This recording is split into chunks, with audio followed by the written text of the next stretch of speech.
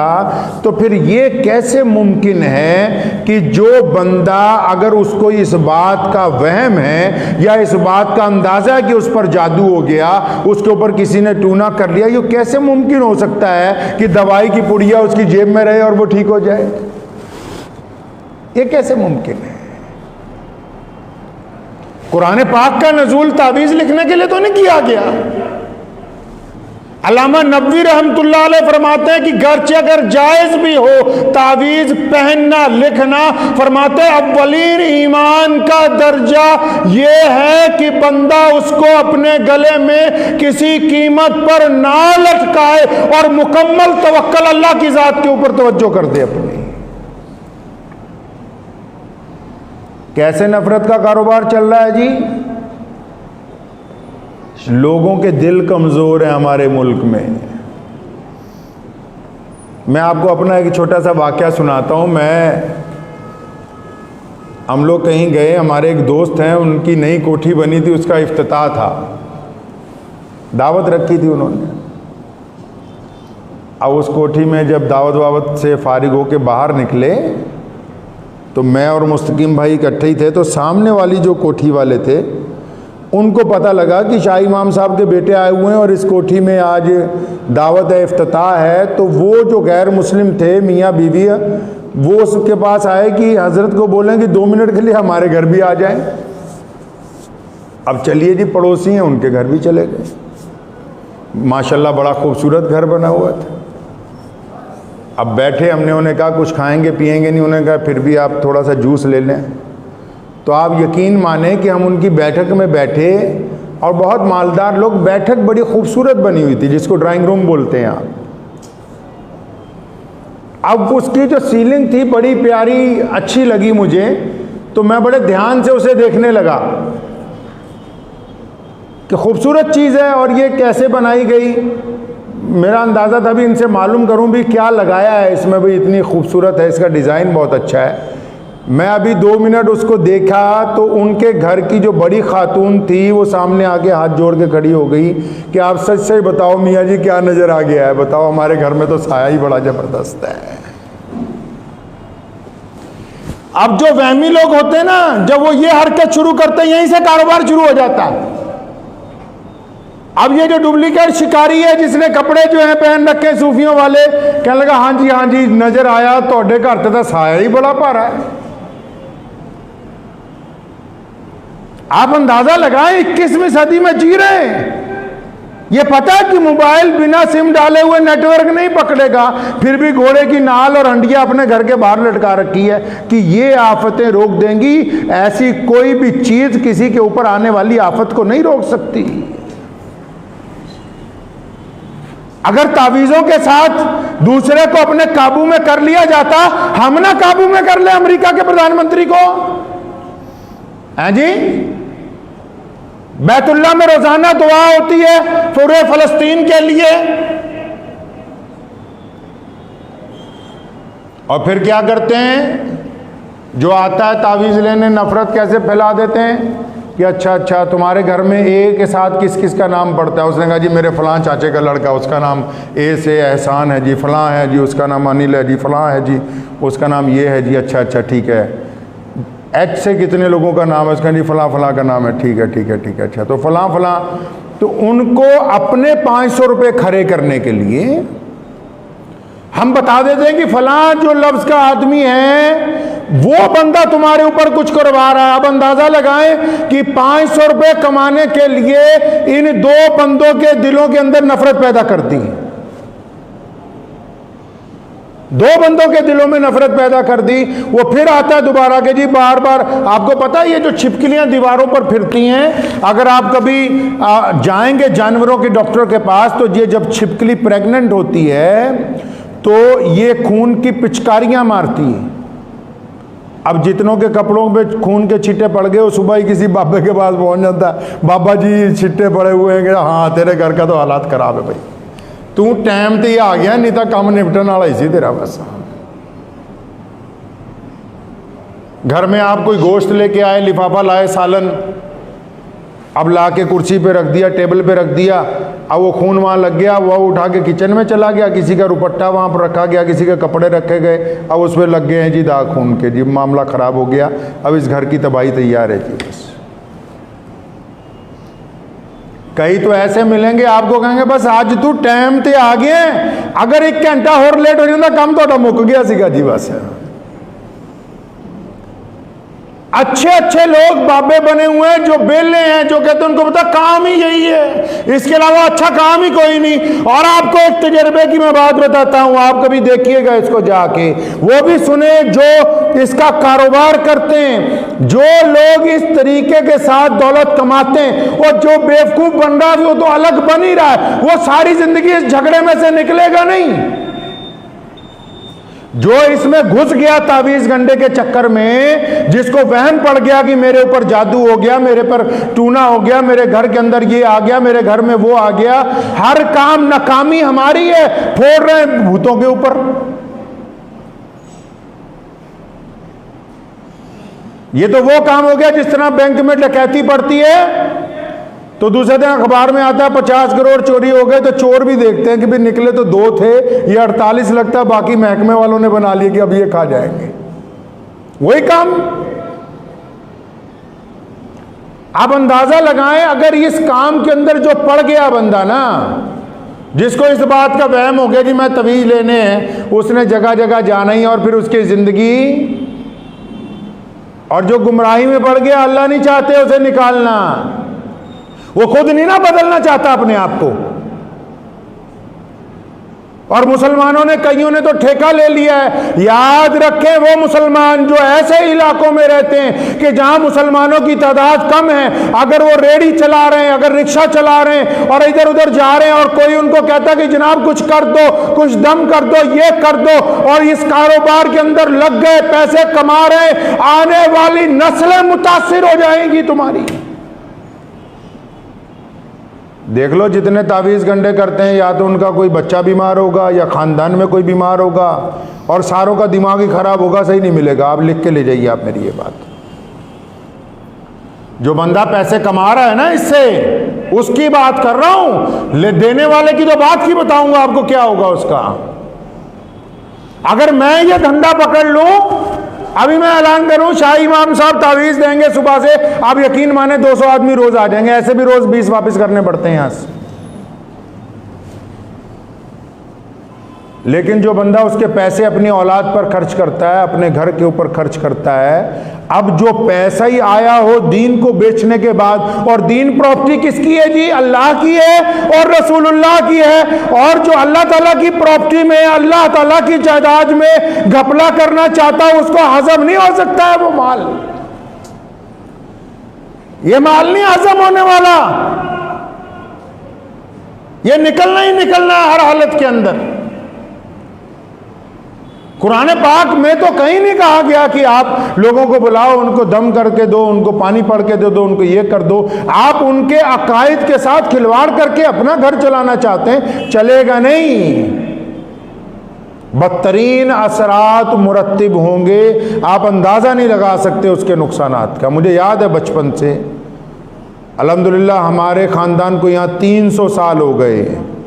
میرے جد امجد حضرت مولانا شاہ عبد القادر صاحب لدھیانوی رحمۃ اللہ علیہ, اور پھر ان کے صاحبزادے حضرت مولانا شاہ محمد صاحب لدھیانوی رحمۃ اللہ علیہ, پھر ان کے صاحبزادے حضرت مولانا مفتی محمد زکریہ صاحب رحمۃ اللہ علیہ, پھر ان کے صاحبزادے رئیس الاحرار حضرت مولانا حبیب الرحمان لدھیانوی رحمۃ اللہ علیہ, پھر ان کے صاحبزادے میرے دادا مفتی اعظم مولانا محمد احمد رحمانی رحمۃ اللہ علیہ, اور میرے والد محترم حضرت مولانا حبیب الرحمان صاحب ثانی مدظ اللہ علیہ. آج تک کسی کو تعویذ دیا ہی نہیں. اور مسجد میں بیٹھ کے آپ یہی بھول گئے کہ کرنا کیا ہے, یہاں آپ کو بٹھایا کیوں ہے. اور لوگ بھی تو ایسے ہی ہیں نا, پیٹرول پمپ پہ جا کے کہتے ہیں کہ جناب 1 کلو چاول دے دو, مل جائیں گے. کپڑے کی دکان پہ جاؤ اور مٹی کا تیل مانگو, مل جائے گا. لوگ اپنا سوال بھول گئے ہیں. مسجد میں آتے ہیں کہ ہمارا کاروبار نہیں چل رہا, مسجد میں آ کے تو آپ کو یہ پوچھنا ہے کہ ہمارا اللہ کے ساتھ تعلق نہیں بن رہا. مسجد میں آ رہے ہو کہ جی فلاں گھر میں کام خراب ہو گیا, فلاں گھر میں, مسجد میں کہ تو آ کے آپ کو امام کو یہ پوچھنا ہے کہ ہمارا اور اللہ کا تعلق نہیں بن رہا. ہم نماز پڑھتے ہیں, ہمارا دل نہیں لگتا. ہم نماز پڑھتے ہیں, ہمارا ذہن کہیں اور ہوتا ہے. ہمارا کردار اچھا نہیں ہو رہا, جو اللہ تعالیٰ سے گفتگو ہو جائے. آپ نے سوال ہی بدل دیا, اور جب سوال بدلا, جواب دینے والا بھی ایمانداری سے بھٹک گیا. وہ کہتا ٹھیک ہے, تجھے ایسا سوال لے کے آیا ہے, 500 روپے رکھ گلے کے اندر, تجھے ابھی جواب بڑھیا سا بنا کے دے رہے ہیں. مجھے یاد ہے میں چھوٹا تھا, ابو جان کے پاس بیٹھا ہوا تھا یہاں, تو ایک صاحب آئے صبح 500 روپیہ مسافر کی تھا. حضرت جی ابا کا انتقال ہو گیا, دعا کروا دیں. تو ابو جان نے 500 روپے اسے واپس پکڑائے, فرمایا بیٹا دعا نہیں بکتی ہے. یہ جو ہم نے نفرت پھیلانے کا طریقہ ایجاد کیا ہے نا, صرف مسلمانوں میں نہیں ہے, یہ جتنے مذہب ہیں ان کے اندر جو ڈھونگی لوگ ہیں. کسی نے کہا نا نیم حکیم خطرہ جان, نیم ملا خطرہ ایمان. میں اکال تخت کے جتھے دار صاحب سے ملا تو میں نے ان کو ایک دن یہ بات کہی. میں نے کہا اس کے اوپر کام کرنے کی ضرورت ہے تمام مذہبوں کے بڑے لوگوں کو, کہ جو لوگ عبادت گاہوں کے اندر بیٹھے, کیا ان کی تعلیم بہت بہترین ہے, اور تعلیم کے ساتھ کیا ان کا کردار بہت اچھا ہے, کیا جیسا ان کا دل ہے ویسی ان کی زبان ہے, کیا جیسا ان کا پہناوا ویسا ہی ان کا دل ہے, تب تو وہ انسانوں کے لیے اچھے ہیں. لیکن اگر نیم حکیم لوگوں کے لیے خطرہ ہے تو اسی طرح نیم ملا بھی لوگوں کے لیے خطرہ ہے, اب چاہے وہ کسی بھی مذہب کے ساتھ تعلق رکھتا ہو.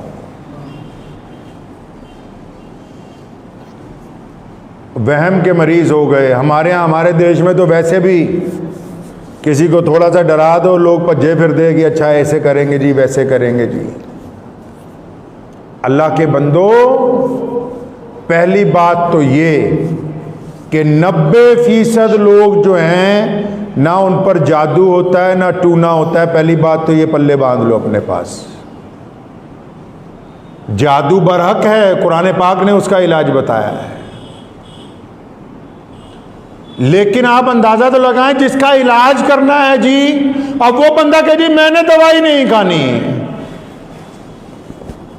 بندہ کہے میں دوائی نہیں کھاؤں گا، بس ڈاکٹر صاحب دوائی لفافے میں ڈال دو، گھر میں جا کے لٹکا لیں گے، ڈاکٹر کہے گا یہ مہا بیوقوف آدمی ہے کہ یہ کہہ رہا دوائی لٹکا لوں گا گھر میں جا کے۔ پہلی بات تو یہ کہ جو لوگ تعویذ گنڈے کے چکر میں پڑ گئے نا میرے بھائی، وہ اپنے آپ کو بھی پریشان کر رہے ہیں، اپنے گھر والوں کو بھی پریشان کر رہے ہیں، وہم کا مرض ان کو ہو گیا ہے۔ گستاخی کی معافی کے ساتھ کہتا ہوں، گھروں میں 60-70% تو ایسے رہنے والے ہیں، مرد ہو یا عورتیں ہو، ادھیاں نوں تا ڈپلیکیٹ جن چڑھ جاندہ، وہ کہتا گھر دے کام ہی نہ دسن مینوں، وہ کہتا ہے گھر والے کام ہی نہ بتائیں، بابے نظر آن لاپے ہے جی۔ ایک صاحب ملے جی، میں شیخ فرید صاحب آتے، اللہ اکبر، آپ اندازہ لگاؤ جو بندہ یہ دعویٰ کرتا ہو کہ میرے میں آ جاتے ہیں بابا جی، وہ بابا جو اللہ کا ولی ہو، کیا اس کو یہ نہیں پتا کہ یہ ناپاک آدمی اس میں آئے گا کیسے؟ اور جو اللہ کے پاس لوٹ گیا اس نے کب آنا ہے؟ قرآن پاک میں ذکر ہے جادو کا، اور علاج بھی قرآن پاک میں رسول اللہ صلی اللہ علیہ وسلم نے ہمیں بتا دیا۔ اب یہ سن لو بات، بالکل وہی میں بار بار کہہ رہا ہوں کہ دوائی خود کھانی ہوگی۔ ڈاکٹر اگر آپ کو بولے، کوئی بابا کہہ دے جی گھر جا کے لٹکا دو، قلعہ ٹھوک دو جی، 50,000 کا سامان لے آؤ جی، یہ جلائیں گے جی، وہ جلائیں گے جی، اللہ اکبر۔ سب سے پہلے لکھا ہے محدثین نے کہ اپنے دل کو پہلے پاک کرنا ہوگا کہ نفع اور نقصان کا مالک کون ہے؟ اللہ ہے۔ اور پھر صحیح بخاری کی حدیث ہے، پیارے رسول صلی اللہ علیہ وسلم نے فرمایا کہ جس گھر میں سورہ بقرہ پڑھی جاتی ہو، جس گھر میں سورہ بقرہ پڑھی جاتی ہو، اس گھر میں کوئی جادو کا اثر نہیں ہو سکتا۔ ان کئی کہندے سورہ بقرہ نہ پڑھنی پڑے، خود اپنی زبان سے نہ قرآن پڑھنا پڑے، دے دو لٹکا لو، تو پھر لٹکانے سے ہونے کو والا کچھ نہیں ہے۔ ڈاکٹروں کے پاس جانا چھوڑ دینا، گھر میں ہی رہا کریں، بچوں کو بولے دوائی لے کے باہر درخت پہ لٹکا دو بھائی۔ رسول اللہ صلی اللہ علیہ وسلم پر جب جادو کیا گیا تو قرآن پاک کی آخری 2 صورتیں جو ہیں، آخری 2 صورتیں جو ہیں وہ نازل ہی اسی لیے ہوئی، آپ پڑھیے، آپ کا مسئلہ حل ہے۔ اور جو لوگ قرآن پاک پڑھنے کے باوجود بھی اس مسئلے میں سے نہیں نکل رہے ہیں تو پھر وہ بد پرہیزی کر رہے ہیں۔ کیا کر رہے ہیں جی؟ اب ایک بندہ شوگر کی دوائی کھا رہا ہے، بار بار چیک کرتا ہے شوگر ہائی آ رہی، دوائی صبح دوپہر شام کھا رہا ہے، ارے دوائی صبح دوپہر شام کھا رہے ہو پھر بھی وہ اپنے مقام پر نہیں آ رہی، کیوں؟ پتہ لگا جی دوائی بھی کھاتا ہے، رسگلے بھی کھاتا ہے، دوائی بھی کھاتا ہے، برفی بھی کھا رہا ہے، دوائی بھی چل رہی ہے، جلیبیاں بھی۔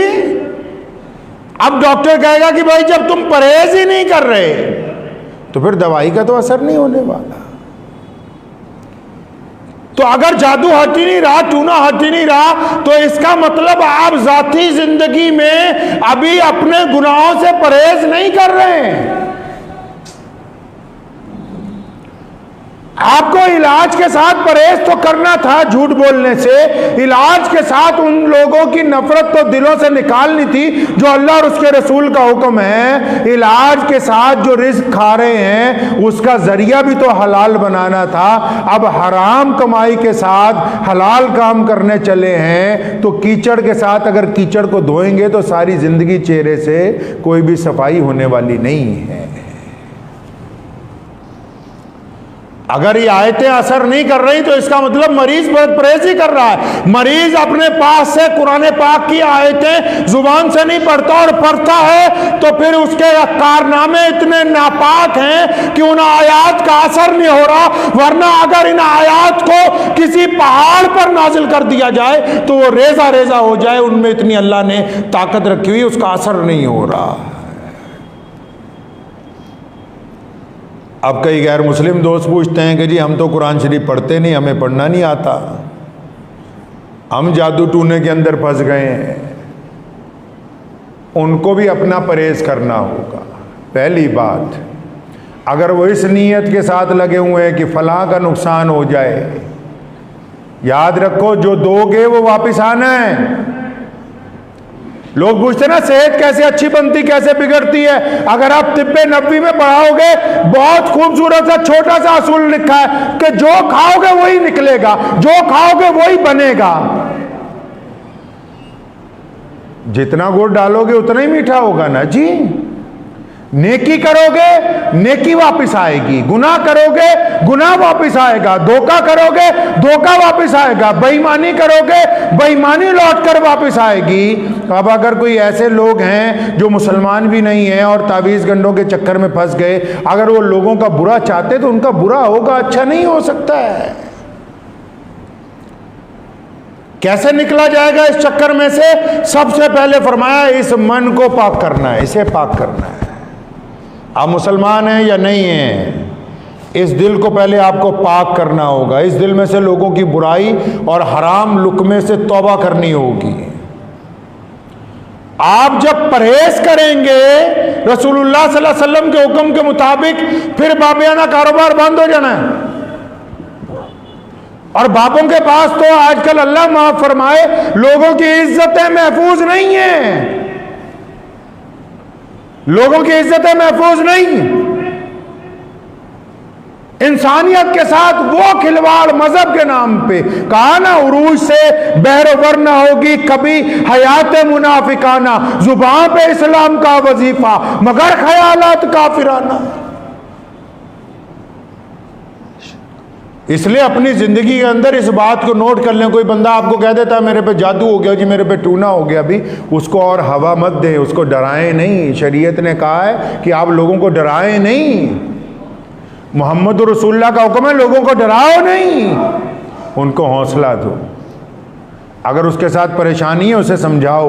اگر زیادہ پریشانی اس کو بولو صدقہ کرے اللہ کے راستے میں. زیادہ پریشانی اس کو بولو رات کو لیٹ کے اطمینان سے سوچے کوئی ایسا بندہ ہوگا.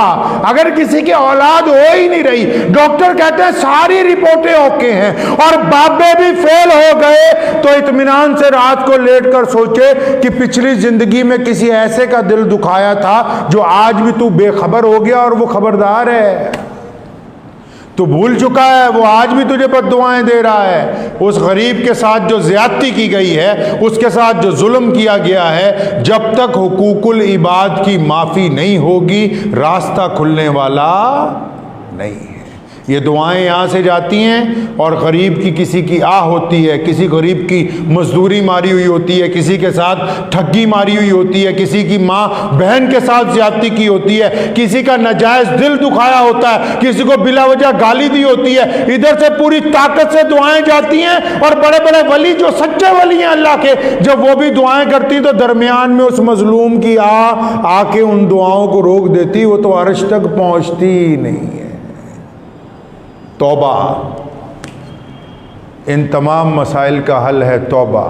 مفتی رشید احمد صاحب لدھیانوی مفتی اعظم قدس رحمۃ اللہ علیہ فرمایا کرتے تھے استغفار، سب سے زیادہ استغفار، بار بار توبہ. سنیں جادو ٹونے میں ساری پھنسے ہوئے ہیں، مسلمان ہو یا غیر مسلم. جو مسلمان ہے 24 گھنٹے استغفار پڑھیں، اور جو غیر مسلم ہے اس چکر میں پھنس گئے 24 گھنٹے یہ سوچے کہ ربا کس بندے کا میں نے برا کیا تھا، مجھے اس سے معافی کی توفیق عطا فرما. خدا کی قسم آپ توبہ کرتے چلے جائیں گے، آپ کی توبہ قبول ہوتی چلی جائے گی، بیماریاں آپ سے دور بھاگتی جائیں گی. جب تک آپ توبہ نہیں کریں گے، اگر آپ الٹے ہو کے بھی لٹک جائیں تو دنیا کا کوئی مولوی، کوئی تعویذ گنڈے والا آپ کو بچا نہیں سکتا ہے. یہ سب وہم اپنے دل سے نکال دیں، فلاں فلاں کچھ کر دے گا. اگر ہمارا معاملہ اللہ کے ساتھ ٹھیک ہے، کس کے ساتھ ٹھیک ہے جی؟ ہمارا معاملہ اگر اللہ کے ساتھ ٹھیک ہے تو دنیا کی کوئی طاقت آپ کو نقصان نہیں پہنچا سکتی. دعا کیجئے کہ اللہ تعالیٰ مجھے بھی اور آپ سب کو بھی ان باتوں کے اوپر عمل کی توفیق عطا فرمائے. وآخر. اسلام کی فطرت میں قدرت نے لچک دی ہے. اسلام کی فطرت میں قدرت نے لچک دی ہے، یہ اتنا ہی ابھرے گا جتنا کی دبائیں. یورپ کے ایک ملک سویڈن میں پچھلے دنوں وہاں کے شرارتی مشرک عناصر نے قرآن پاک کو جلایا اور قرآن پاک کی بے ادبی کرنے کی ناکام کوشش جو ہے وہ کی ہے۔ سوال یہ پیدا ہوتا ہے کہ قرآن پاک کے خلاف ہی ایسی بدتمیزی، قرآن پاک کے خلاف ہی ایسی نفرت کا اظہار، قرآن پاک کے خلاف ایسی سازشیں الگ الگ ان ممالک میں جہاں اکثریت غیر مسلم حضرات کی ہے وہاں کیوں ہوتی؟ ہر ایک بات کی کوئی وجہ تسمیہ ہوتی، بنا وجہ تو کوئی کام دنیا میں کیا نہیں جاتا۔ دنیا میں ایک رواج تھا شروع سے، نبی علیہ الصلوۃ والسلام کہیے صلی اللہ علیہ وسلم کے آنے سے پہلے ایک رواج تھا دنیا میں کہ جو چودھری ہوا کرتے تھے، جو سرمایہ دار ہوتے تھے، جو حکمران ہوتے تھے، جو ظالم ہوتے تھے، جو اپنے دور کے گنڈے ہوتے تھے بڑے بڑے، وہ لوگوں کو ڈراتے تھے، دھمکایا کرتے تھے، غریبوں کو، مسکینوں کو، ذمہ داروں کو، مزدوروں کو بار بار ڈراتے تھے ہر بات میں، اور لوگ ڈر جایا کرتے تھے۔ دیکھیں نا، غلاموں کا جو سلسلہ ہے، اچھے خاصے گاؤں میں ایک دور تھا، اسلام سے پہلے چھاپا مارا جاتا تھا اور لوگوں کو گھروں سے نکال کے پیروں میں بیڑیاں ڈال کے ان کو ڈرا کے بیچ دیتے تھے، کوئی بغاوت نہیں کرتا، کوئی اس ظلم کے خلاف بولتا نہیں تھا۔ بالآخر پیارے نبی حضرت محمد الرسول اللہ صلی اللہ علیہ وسلم تشریف لائے۔ اب یہ جو سویڈن میں یا کبھی فرانس میں یا کبھی امریکہ میں جو قرآن پاک کی نعوذ باللہ بے ادبی کرنا چاہتے ہیں، ان کو تکلیف یہ ہے کہ دنیا کے تمام پسماندہ لوگ جن کو یہ ہمیشہ دھمکاتے رہے، جن کو ڈرا کے ان کے اوپر راج کرتے رہے، قرآن جب آیا، قرآن نے اعلان کیا لا تحزن، کہ اب مت ڈرو کسی سے کیونکہ اللہ تمہارے ساتھ ہے۔ اب جب دنیا سے خوف نکل گیا تو ان بدماشوں کو چڑ ہو گئی کہ ایک ایسی کتاب آ گئی جس نے غریب کے دل میں سے ہمارا خوف دور کر دیا۔ اور نہ قرآن شریف کون سا ان کے گھر گیا ہے، کوئی ان کے کھانے میں دخل دیا ہے، کوئی ان کے کپڑوں پہ دخل دیا ہے، کوئی ان کے چلنے پر دخل دیا ہے، کوئی ان کے کاروبار میں دخل دیا ہے؟ نہیں، یہ جن غریب لوگوں کے اوپر اپنی عزاداری کرتے تھے۔ اب تاریخ اٹھا کے دیکھیں دنیا میں کیسر و کسریٰ نے کیا کیا، برطانیہ کی جو ملکائیں تھیں انہوں نے کیا ظلم ڈھائے دنیا کے اندر۔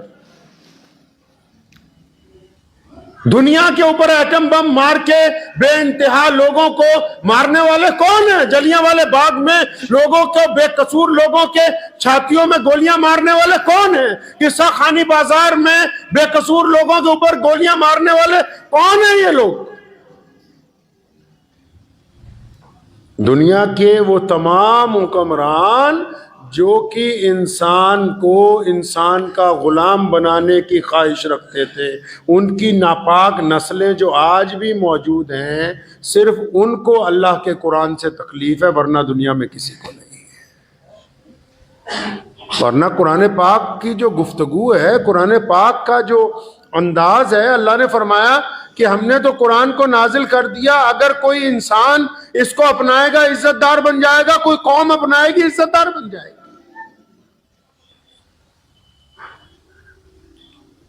پیارے نبی حضرت محمد رسول اللہ صلی اللہ علیہ وسلم کے صدقے جب یہ کتاب عطا کی گئی تو یہ سلیقہ پتہ لگا کہ اچھا، اللہ اور اس کے رسول کے بعد سب سے بڑا مقام ماں باپ کا ہے۔ اللہ تبارک و تعالیٰ نے ہمیں بتایا کہ ان بچوں کو پیٹ کے اندر قتل نہ کرو جن بیٹیوں کو تم مار رہے ہو۔ قرآن نے 1450 سال پہلے اعلان کیا کہ رزق کے ڈر سے، پیسوں کے ڈر سے ان بچوں کا پیٹ کے اندر قتل نہ کرو۔ قرآن نے کہا کہ یہ جن غریبوں کو سود پر پیسے دے کے ان کی جائیدادیں ہڑپتے ہو، جن کے اوپر سود لگا کے ان کی نسلیں تک قرض اتارنے میں برباد ہو جاتی ہیں، قرآن نے دنیا کو پہلی بار کہا کہ یہ سود کا نظام حرام ہے، سود لینا بھی حرام، سود دینا بھی حرام۔ قرآن نے کہا کہ کاروبار کے اندر ایمانداری کرنی ہے، قرآن نے کہا کہ بیوی کے ساتھ وفاداری رکھنی ہے، قرآن نے کہا کہ جب تولنا ہے تو برابر تولنا ہے، قرآن نے کہا جب ظالم سامنے آئے تو حق کے لیے اٹھ کے کھڑے ہونا ہے، قرآن پاک نے کہا کہ مظلوم کی، غریب کی عزت میں اضافہ کرنا ہے، قرآن پاک نے کہا کہ جاہلوں کے ساتھ بحث نہیں کرنی۔ قرآن پاک جیسی کتاب، میں دنیا کی تمام مذاہب کی کتابوں کا احترام کرتا ہوں، لیکن آپ کو ایک حیرت انگیز بات بتاؤں کہ تمام کتابیں جو اللہ اس کے رسول صلی اللہ علیہ وسلم کا جو قرآن پاک ہے یہ دنیا کو ہدایت کی راستہ دکھاتا ہے، تمام کتابیں بھی محبت کی بات کرتی ہیں، قرآن بھی محبت کی بات کرتا ہے، لیکن دنیا کی ساری کتابوں میں اکیلا قرآن پاک ایسا ہے جس میں طلاق کا بھی ذکر کیا گیا۔ اب آپ سوچیں گے طلاق کا ذکر کیوں کیا گیا، بلکہ دنیا کی دیگر بڑی کتابوں میں طلاق کا ذکر نہیں ہے۔ قرآن نے جب طلاق کا ذکر کیا وہ بھی رحمت سے کیا۔ کسے بھائی؟ طلاق کا ذکر حالانکہ ناپسند ہے اللہ کو، پھر بھی رحمت سے کیا۔ کیوں؟ وہ حکم ہوا جب پھانسی گئے ہو غلط جگہ تو آپس میں چھٹکارا کر کے نہیں زندگی شروع کرو، یہ نہیں کہ جہاں چلی گئی تو جنازہ ہی اٹھے۔ قرآن پاک نے ایک دستور دیا، دنیا کو جینے کا سلیقہ عطا کیا، بتا دیا کہ کھانا اگر کھا رہے ہو بسم اللہ پڑھنے سے پہلے اس بات کو طے کر لو۔ قرآن کہتا ہے کہ یہ لقمہ حرام کا ہے یا حرام کا ہے۔ یہ شعور دنیا کو قرآن پاک نے سکھایا ہے۔ ایسے ہی تھوڑی کہ بڑے بڑے لوگوں کو قرآن پاک سے تکلیف ہے، آج ان کو تکلیف ہے جو ایک تھالی میں کھانے کا، اب ایک تھالی میں کھانے کا ہنر نہیں رکھتے، جن کو انسانوں سے نفرت ہے، ان کو تکلیف ہے جو گورے اور کالے میں فرق محسوس کرتے، ان کو تکلیف ہے جو امیر اور غریب میں فرق محسوس کرتے، ان کو تکلیف ہے جو دنیا کے اوپر ظلم کا راج قائم کرنا چاہتے ہیں، کیونکہ قرآن بار بار کہتا ہے کہ ایک ہی صف میں کھڑے ہو گئے محمود اور ایاز، نہ کوئی بندہ رہا نہ کوئی بندہ نواز، بندہ صاحب و محتاج و غنی ایک ہوئے، تیری سرکار میں پہنچے تو سبھی ایک ہوئے۔ قرآن نے کہا نا، ہم بیٹھے نہیں مسجد میں، کوئی گورا ہے، کوئی کالا ہے، کوئی امیر ہے، کوئی غریب ہے، کوئی افسر ہے، کوئی ملازم ہے، کوئی شہزادہ ہے، کوئی فقیر ہے، لیکن خدا کے حضور جب حرم کی مسجد میں، مسجد نبوی میں یا دنیا کی کسی مسجد میں پہنچتے ہیں تو جو جتنی دیر سے آتا ہے وہ اتنا پیچھے بیٹھتا چلا جاتا ہے، کیونکہ قرآن نے یہ سکھا دیا کہ تم کو ایک دوسرے کے اوپر عزاداری نہیں دی گئی، تم ایک دوسرے کے اوپر حاکم نہیں لگائے گئے، بلکہ اللہ نے تمہیں ایک دوسرے کا بھائی بنا کر بھیجا ہے۔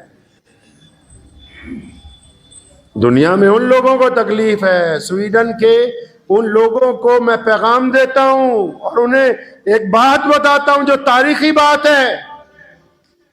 ٹھیک ہے آپ نے قرآن پاک جلایا، لیکن یاد رکھو مسلمانوں، آپ بھی دل پہ لکھ لو، ہمیشہ تکلیف اس سے ہوتی ہے جو عزت والا ہوتا ہے، لوگوں کو حسد اس سے ہوتی ہے جو ترقی کرتا ہے۔ سویڈن کی زمین پر 1400 سال کے بعد بھی قرآن پاک کے جلانے کا مطلب یہ ہے کہ آج بھی دنیا کی کتابوں کی سردار اگر کوئی ہے تو وہ قرآن پاک ہے اور کوئی نہیں۔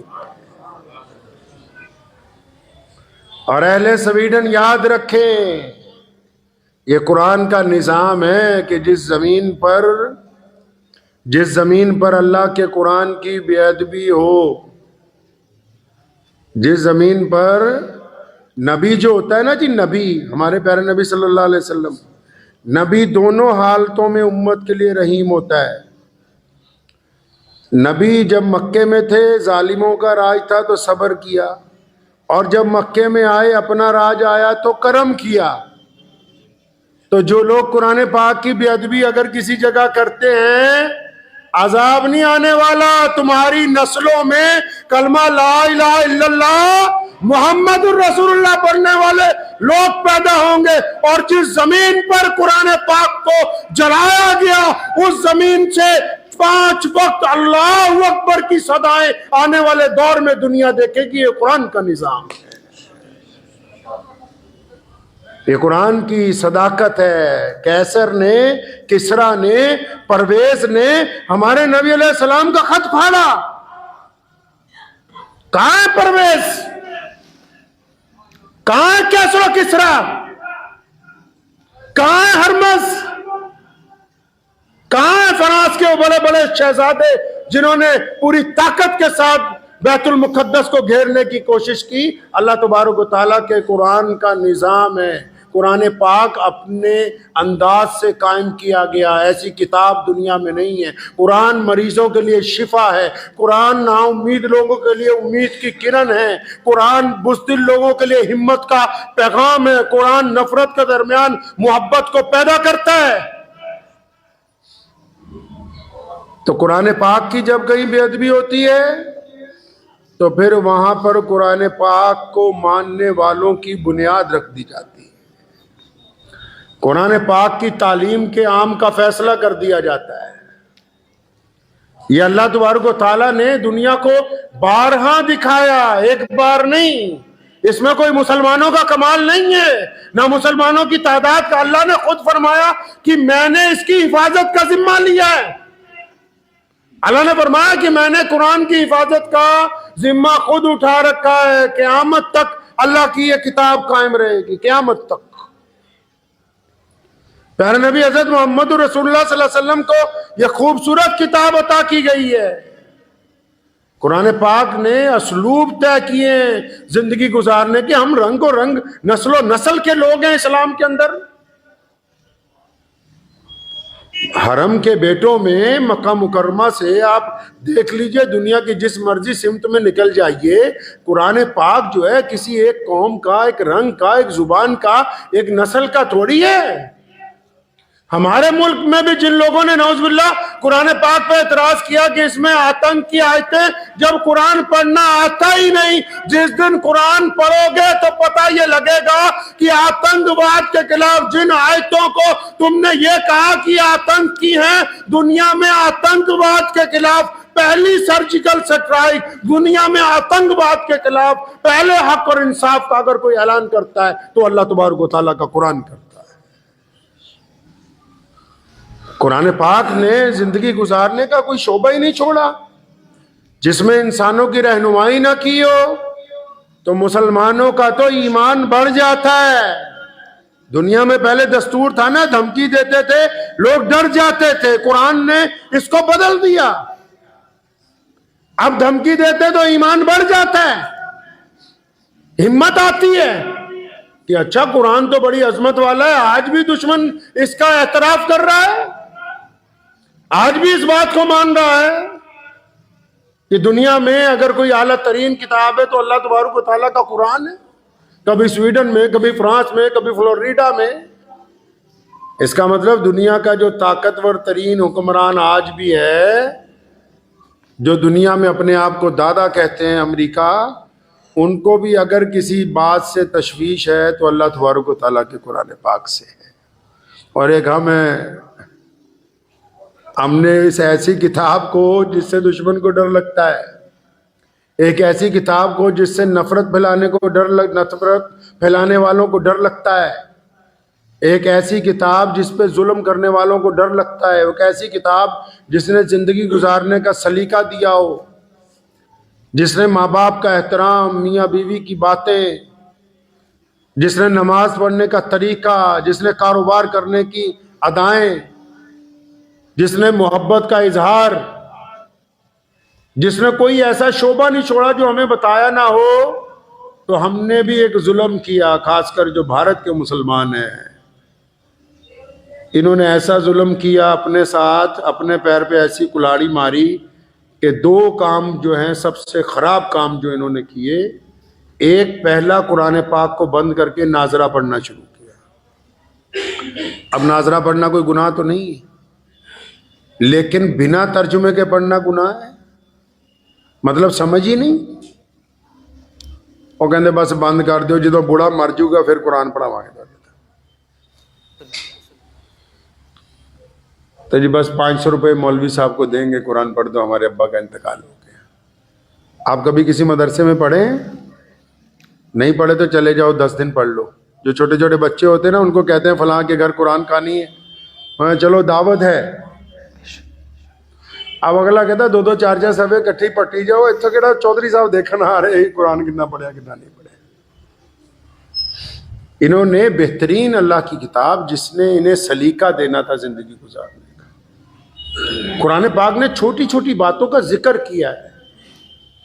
قرآن پاک نے نماز کی وجہ تسمیہ بیان کی۔ قرآن پاک نے یہاں تک کہا کن لوگوں سے گفتگو کرنی ہے، کن سے نہیں کرنی۔ قرآن پاک نے یہ کہا کہ یتیموں کے ساتھ معاملہ کیسے کرنا ہے۔ قرآن پاک نے یہ بتایا کہ ظالموں کے ساتھ کس طرح گفتگو کریں گے۔ قرآن پاک نے کہا کہ سڑک پر چلنا کیسے ہے، بیپار کیسے کرنا ہے، بھائیوں بہنوں کے ساتھ معاملات کیسے ہونے ہیں، مال کی تقسیم کس انداز سے کی جانی ہے، بیمار ہو جاؤ تو شفا کیسے ملے گی اس کتاب میں سے۔ سائنسدان بننا ہے تو کون سی آیتیں ہیں قرآن پاک کی جو دنیا کے رموز کھولتی ہیں۔ رسول اللہ کبھی سمندر کی طرف ایک قدم نہیں بڑھے، اور تحت الثری کا ذکر، تحت الثری کا، سمندر کے نیچے 7ویں تہ کا ذکر قرآن پاک نے کیا ہے۔ آسمانوں کے رموز کھول کے رکھے، انسان کے جسم کے رگو پہ کے رموز کھول کے رکھے، اور انہوں نے بھارت کے مسلمانوں نے اس کتاب کو بند کیا۔ کہتے ہیں ناظرہ پڑھا دے، جب ابا جی کا انتقال ہو جائے گا تو بخشوا دینا بس۔ دوسرا، حضور صلی اللہ علیہ وسلم کی سیرت نہیں پڑھی، سیرت کو بند کر کے فتووں کی کتاب لے آئے۔ قرآن پڑھتے، سیرت پڑھتے تو قرآن سمجھ میں آتا۔ دو کام غلط کیے، اب ان کی وجہ سے پھر پریشان ہو گئے۔ ان کو پتہ ہی نہیں، کوئی کہہ دے کہ نعوذ باللہ قرآن پاک میں فلاں آیت ہے، تمہارے قرآن شریف میں ایسا لکھا ہے، ان کو پتہ ہی نہیں، جبکہ قرآن پاک جو ہے دنیا کی ایسی مقدس پاک کتاب ہے جو دنیا میں کہیں بھی ہو ظلم کی طرفداری کرتی ہی نہیں ہے، کیونکہ پڑھا نہیں۔ اب بھی وقت ہے وہ لوگ قرآن پاک کی طرف پلٹیں، اس سے سبق حاصل کر لیں۔ جس نے قرآن پاک جلایا ہوگا اس کو اس سے خوف محسوس ہوا تبھی جلایا۔ اب ہماری ذمہ داری ہے کہ قرآن پاک کو اپنے سینوں میں محفوظ کریں، قرآن پاک کے محافظ بنیں، قرآن کے داعی بنیں، قرآن پاک کی جو حکم ہے ان کو اپنی زندگی میں اتاریں۔ پتہ لگے چلتے ہوئے کہ یہ مسلمان ہے، اس کی نگاہیں اس لیے جھکی ہوئی، قرآن کہتا ہے اپنی نظریں نیچی رکھو۔ صرف عورتوں کو ہی نہیں کہا کہ برقع پہن لو، صرف عورتوں کو قرآن نے نہیں کہا کہ برقع پہن لو، عورتوں کو کہا کہ اگر تم نقاب پہنو، برقع پہنو، عورتوں کو حکم دیا کہ تم اپنا چہرہ ڈھانپو، جسم ڈھانپو، تو ساتھ میں مردوں کو بھی کہا کہ تم اپنی نگاہوں کو نیچی کر لو، کسی کی بہو بہن بیٹی کی طرف گندی نگاہ نہ ڈالو۔ تو جب یہ قرآن پڑھیں گے، قرآن کے اوپر عمل کریں گے، تو چلتے پھرتے لوگوں کو پتہ لگے گا کہ یہ قرآن پاک کی تعلیم والے لوگ ہیں۔ اور ساتھ میں کون جانا ہے جی؟ ساتھ میں کچھ نہیں جانا، مال دولت فیکٹریاں پیسہ کچھ نہیں۔ ایک قرآن پاک ہی ہے جو لڑ پڑے گا فرشتوں کے ساتھ۔ قرآن پاک کی آیتیں ڈھال بن کے قبر میں کھڑی ہو جائیں گی جنازے کے لیے کہ ہم نہیں جانے دیں گے اس کو جہنم کی طرف۔ اللہ تبارک و تعالیٰ سے کوئی سفارش کر سکتا ہے تو اللہ تبارک و تعالیٰ کا قرآن ہے جو قبر میں بندے کے مرنے کے بعد اس کا ساتھی بن سکتا ہے۔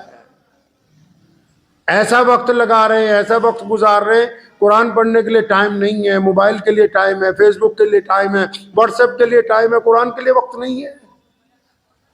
اب بھی سمجھ لو کہ دنیا کے انسانوں کی بہترین اگر کوئی ضرورت پوری کر سکتا ہے تو اللہ تبارک و تعالیٰ کا قرآن ہے۔ قرآن خود بھی پڑھیں، اپنے بچوں بھی پڑھائیں۔ اور ہم لوگ جو مسلمان ہیں ابھی تک یہ بھی قرآن پاک کا کمال ہے. اللہ تعالیٰ کے اس قرآن نے، اس مقدس قرآن نے ہمارے ایمان کو سالم رکھا ہے، ہمیں ہمت عطا کی ہے، استقامت عطا کی ہے پوری دنیا کے اندر. یہ قرآن پاک کے معجزے ہیں. تو اس لیے ضروری ہے مسلمانوں کی اس بات میں تو تعریف ہی ہے. اکثر مولوی نہیں کرتے، میں اس لیے پازیٹیو بات کہہ دیا کرتا ہوں تاکہ انہیں یاد رہے یہ مسلمانوں کی تعریف ہے کہ مسلمانوں نے پوری دنیا میں، دیکھو جب انگریز نے قرآن چلانا شروع کیا، انگریز نے قرآن پاک کے نسخے ضبط کیے اپنے دور میں اس ملک میں، تو ہم نے لاکھوں حافظ تیار کیے. رشیا کے زار نے جو وہاں کا بادشاہ تھا قرآن پاک کے پڑھنے کے اوپر پابندی لگائی، قرآن رکھنے پر پابندی لگائی، تو وہاں کے مسلمانوں نے 70 سال تک تہ خانوں کے اندر مدرسے چلا کے لاکھوں حافظ قرآن تیار کر کے کھڑے کر دیے.